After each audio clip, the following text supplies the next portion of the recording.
미가서 두 번째 시간입니다. 오늘은 진정으로 들어야 할 말씀이란 제목으로 함께 하나님의 말씀을 나눌 수 있도록 하겠습니다. 오늘 본문 2장에서 미가는 좀 더 죄를 심판하시는 하나님의 뜻에 대해서 분명히 선포하고 있는 것을 볼 수 있습니다. 어제 이미 제가 말씀드렸지만 이 시대에 선지자라 불리우는 사람들이 모두 다 하나님의 심판을 선포했던 것은 아니었습니다. 언제 닥칠지 모르는 해망의 기운 속에서 어떤 선지자들은 유다에 대한 예언을 이야기하기를 하나님의 약속이 있다, 절대로 하나님의 백성이 포로로 끌려간 일은 없을 것이다 라는 그런 희망적인 얘기를 했습니다. 그러기에 심판을 경고하는 미가와 같은 선지자들을 결코 기뻐할 리가 없었을 것입니다. 그래서 그 미가와 같이 하나님의 그 심판의 뜻을 선포하는 선지자들을 위협하고 또 그들에게 혈기로 대하는 일들이 많았었는데, 미가는 이러한 살기 등등한 위협과 공격 속에서 자신에게 임한 하나님의 말씀을 멈추지 않고 전하고 있는 것을 볼 수가 있습니다. 왜 그렇습니까?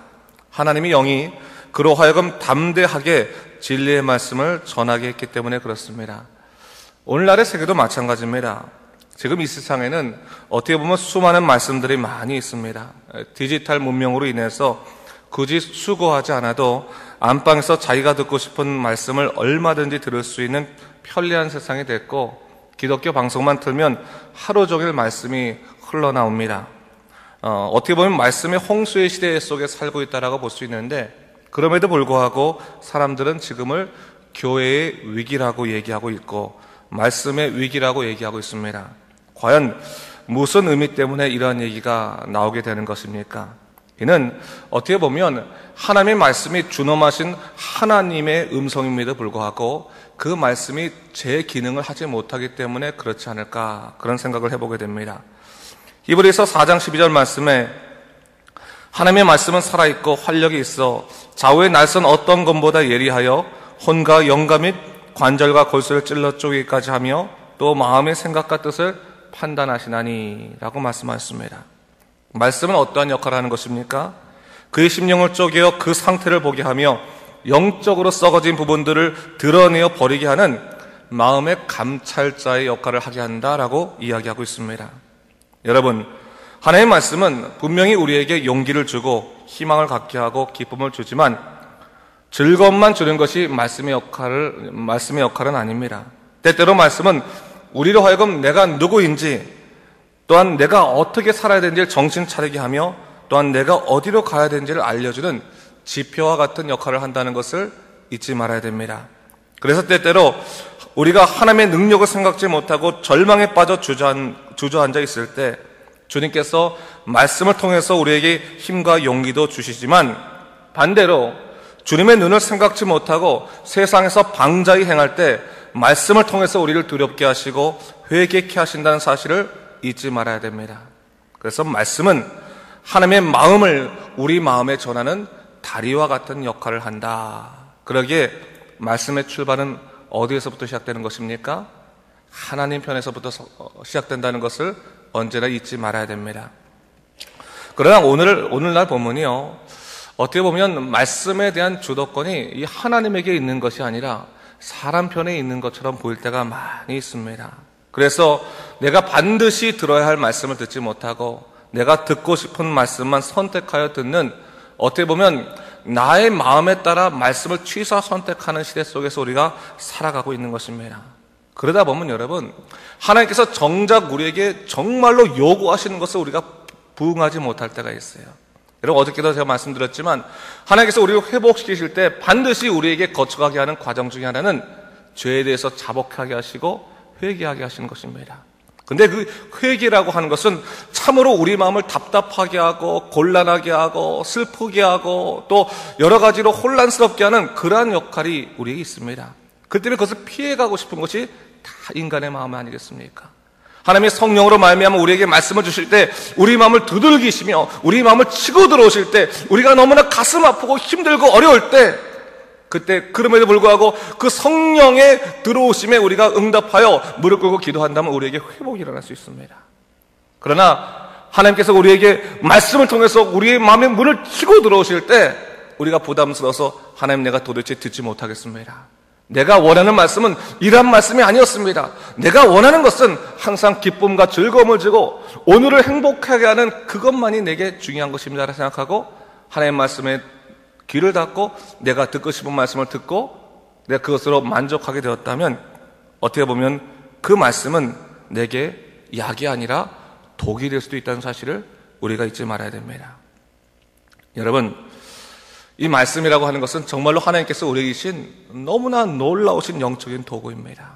어떻게 보면 하나님 편에서는 인간에게 주시는 영적인 눈에 보이지 않는 하나님의 음성인과 동시에 인간 편에서는 또한 하나님, 보이지 않는 하나님의 음성을 들을 수 있는 우리가 볼 수 있는 인간의 자유가 될 수도 있는 것입니다. 하나님과 인간과의 다리가 되는 기주가 말씀 속에서 우리가 그 말씀을 어떻게 대하느냐에 따라서 그 말씀은 내게 하나님의 말씀으로 들을 수도 있고 혹은 내 길을 즐겁게 하는 그러한 즐거움의 도구로 전락할 수도 있다는 사실을 우리가 잊지 말아야 됩니다. 오늘 본문에서 미가는요, 당시 선지자들이 하나님의 말씀을 달콤하게 바꾸어서 도리어 유다 백성으로 하여금 자신의 죄를 회개하고 하나님께 돌아갈 수 있는 그러한 갱신의 기회를 방해하는 것을 보면서 원통해하고 있는 것을 볼 수 있습니다. 본문을 보면요, 물질의 눈이 어두워 하나님의 백성을 노예로 삼고 그들의 가사를 강탈하는 파렴치한 사람들에게도 축복을 외치는 거짓 선지자를 그가 조롱하고 있는 내용도 써 있는 것을 볼 수 있습니다. 제가 어저께 말씀을 읽는데요, 2장 1절 말씀이 이렇게 나와 있습니다. 그들이 침상에서 죄를 꾀하며 악을 꾸미고 날이 밝으면 그 손에 힘이 있으므로 그것을 행하는 자는 화 있을진저. 당시에 어떻게 보면 하나님께서 나를 축복하신다라고 하는 그런 생각 가운데서 그들이 악을 행하는 사람들의 모습을 얘기하고 있는 것입니다. 잠자기 전에 죄를 꾸밉니다. 악을 꾸밉니다. 그리 날이 밝으면 그 악을 행하면서 하나님께서 나를 사랑하신다고 생각하는 그런 거짓된 모습들이 그 당시에 있었다는 거예요. 전혀 말씀 속에서도 찔림을 느끼지 아니하고 하나님의 음성을 듣지 아니하고 그저 자기가 행하고 싶은 대로 행하는 그런 사람들의 모습을 보면서 하나님의 말씀은 그렇게 사용되는 것이 아니다, 그렇게 전해지는 것이 아니다라는 것을 이 미가 선지자가 강하게 이야기하고 있는 것입니다. 여러분, 아무리 사람이 스스로를 위로하고 그 위로를 위해서 하나님의 말씀을 사용한다 할지라도 하나님께서는 분명하시다는 사실을 우리 잊지 말아야 됩니다.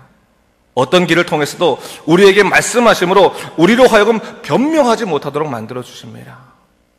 여러분, 아무리 사람이요, 우리가 예수를 믿는 사람이라면 예수 안에서 길을 잃어버렸다 그렇게 스스로 생각할지 모르지만 하나님은 어떠한 방법이라도 우리에게 들려주세요.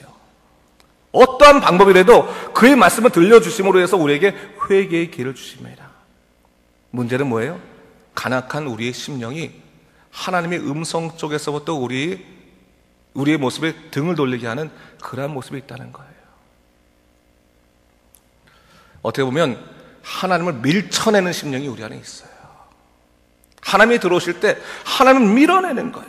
들어오지 못하게 밀어내면서 여전히 내 안에 하나님이 있다고 이야기하는 그런 이율배반적인 그런 모습들이 사실 우리 안에 있음을 우리가 고백해야 됩니다. 말씀을 들을 때 그 말씀이 나를 향한 말씀인데도 불구하고 나를 향한 말씀이라 생각하지 아니고 다른 사람을 향한 말씀이라 생각하면서 스스로를 위로하고 변명하는 일들이 사실 우리 안에 있음을 우리가 고백해야 됩니다. 미가 선지자는 바로 그것을 얘기하고 있는 거예요. 말씀이 왜곡된 가운데서 하나님께서 확고히 하시는 것들이 있음을 우리가 기억해야 됩니다. 6절, 7절 말씀을 한번 보는데요. 제가 한번 새 번역으로 제가 다시 한번 읽어보겠습니다. 이 말씀을 새 번역으로 읽겠습니다. 그들이 예언자들이 말한다. 너희는 우리에게 예언하지 말라. 이 모든 재앙을 두고 예언하지 말라. 하나님이 우리를 망신시키실 리 없다. 야곱 족속아, 너희가 어찌하여 주의 영도 분노하시냐? 주님께서 정말로 그런 일을 하시느냐? 그렇게 말하지 말아라. 나의 말이 행위가 정직한 사람에게 유익하지 않느냐 했어요. 미가 선지자는 거짓 예언자들이 하나님의 음성을 막으려고 자기에게 달려들지만 그가 뭐라고 말합니까? 다른 모든 사람들이 도전적인 하나님의 말씀을 피하려고 그 말씀 자체로 왜곡할 수는 있겠지만, 진정한 하나님의 말씀은 하나님이 보시기에 정직하게 행하는 자에게는 유익한 것임을 우리가 알아야 된다라는 것을 얘기하고 있는 거예요. 말씀이 선포될 때 하나님에게 정직한 자, 하나님에게 순결한 자는 그 말씀을 받아들인다라는 것을 얘기하고 있는 거예요. 한마디로 하나님의 영이 살아있는 자에게는 하나님이 하시고자 하는 말씀을 들을 수 있다라는 것을 얘기하고 있는 것입니다. 여러분, 때때로 우리가요, 하나님 말씀을 볼 때나 또 설교 말씀을 들을 때 듣기 힘들 때도 있습니다. 저는 설교자이기 때문에 참으로 조심스러울 때가 많고, 또 이 설교가 정말 하나님의 뜻이 담겨져 있나 고민할 때도 적지 않게 많이 있어요.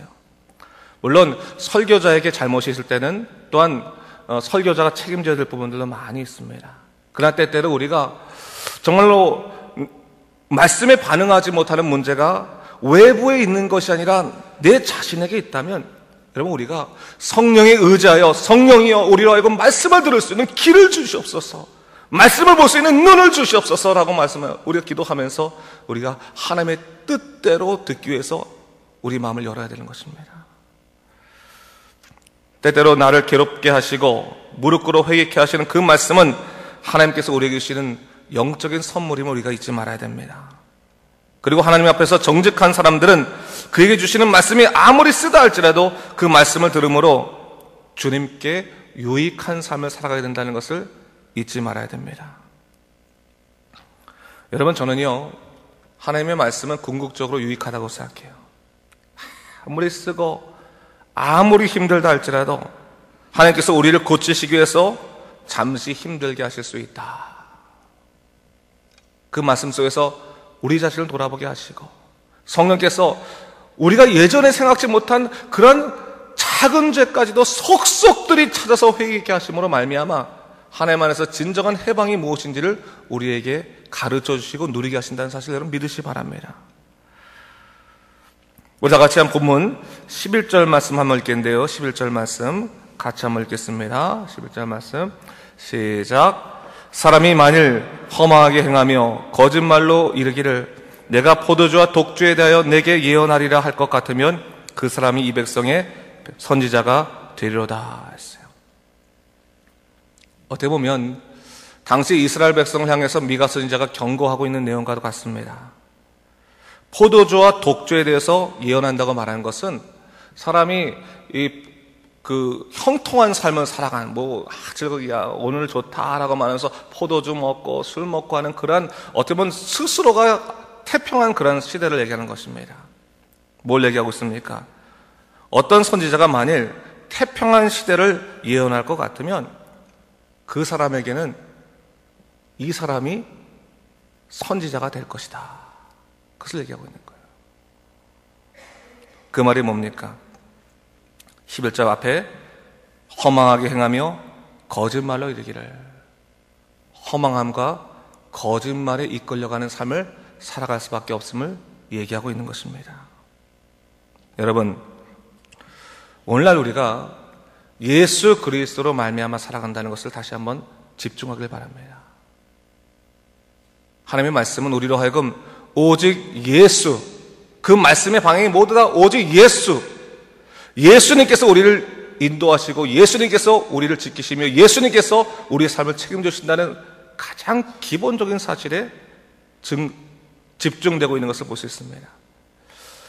제가요, 말씀을 준비하다 보면요, 설교를 하면 할수록 결론은 하나라는 것밖에 없어요. 오직 십자가만이 구원의 길이다. 딱 하나입니다.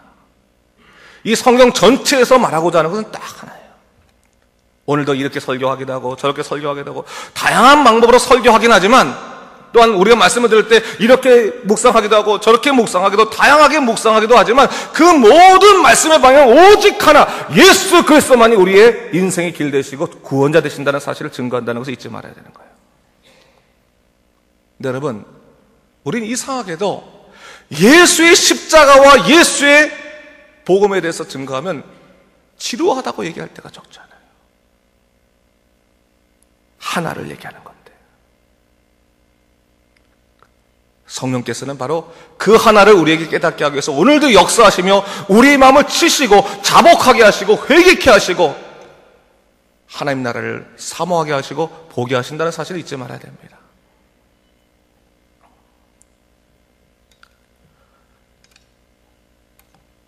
오늘 성경에서 13절 말씀을 이렇게 얘기하고 있죠. 우리가 13절 말씀 한번 같이 한번 읽어볼까요? 12절 13절 말씀을 한번 다시 한번 읽어보겠습니다. 시작. 야곱아, 내가 반드시 너희 무리를 다 모으며 내가 반드시 이스라엘의 남은 자를 모으고 그들을 한 처소에 두기를 보스라의 양떼같이 하며 초장의 양떼같이 하리니 사람들이 크게 떠들 것이며 길을 여는 자가 그들 앞에서 올라가고 그들은 길을 열어 성문에 이르러서는 그리로 나갈 것이며 그들의 왕이 앞서가며 여호와께서는 선두로 가시리라. 뭘 얘기하고 있습니까? 미가 궁극적으로 심판을 얘기하고 있지만 뭘 얘기하고 있습니까? 하나님께서 결국 너희들에게 원하시는 삶은 너희의 왕 되시는 삶이시다. 너희의 온전한 왕이 돼서 너희를 전적으로 다스리는 삶이시다.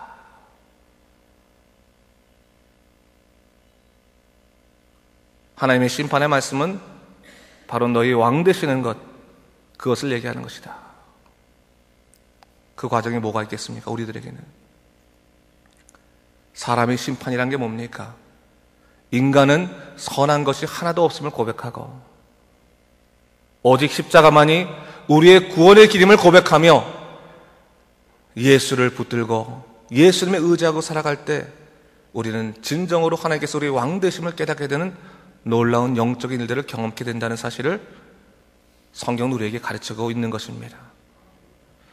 여러분, 다시 한번 우리가 이 말씀을 보면서 약속의 껍데기를 붙들지 말고요, 약속의 알맹이를 붙들어야 돼요. 겉껍데기에 취해서 살아가는 것이 아니라, 포장지에 속아 살아가는 인생이 아니라 예수 그리스도의 소중한 십자가의 보혈의 능력들을 붙잡아야 되는 거예요. 여러분, 교회도 마찬가지입니다. 교회가 할 일도 많이 있고 교회가 변할 것도 많이 있지만 껍데기가 변하는 것이 우리에게 중요한 것이 아니에요.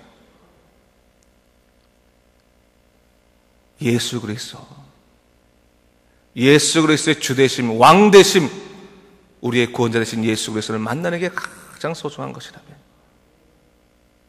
여러분, 우리가 들어야 될 말씀, 그 말씀 속에서 회개하고 오직 예수 그리스도 가운데서 주님을 깊이 만날 수 있는 영적인 일이 일어날 수 있도록 우리가 자복하고 언제나 성령께 의지하며 십자가를 소망하는 삶을 살아야 할 것입니다. 이 사순절 기간에 다시 한번 주님 십자가를 사모하게 하소서. 내가 듣고 싶은 말씀을 듣는 것이 아니라 들어야 될 말씀 속에서 하나님의 귀한 역사, 정말 예수 십자가의 귀한 보혈의 능력을 누리며 살아가는 믿음의 삶이 되려고 기도할 수 있는 여러분 되시길 주님의 이름으로 축원합니다. 기도하겠습니다.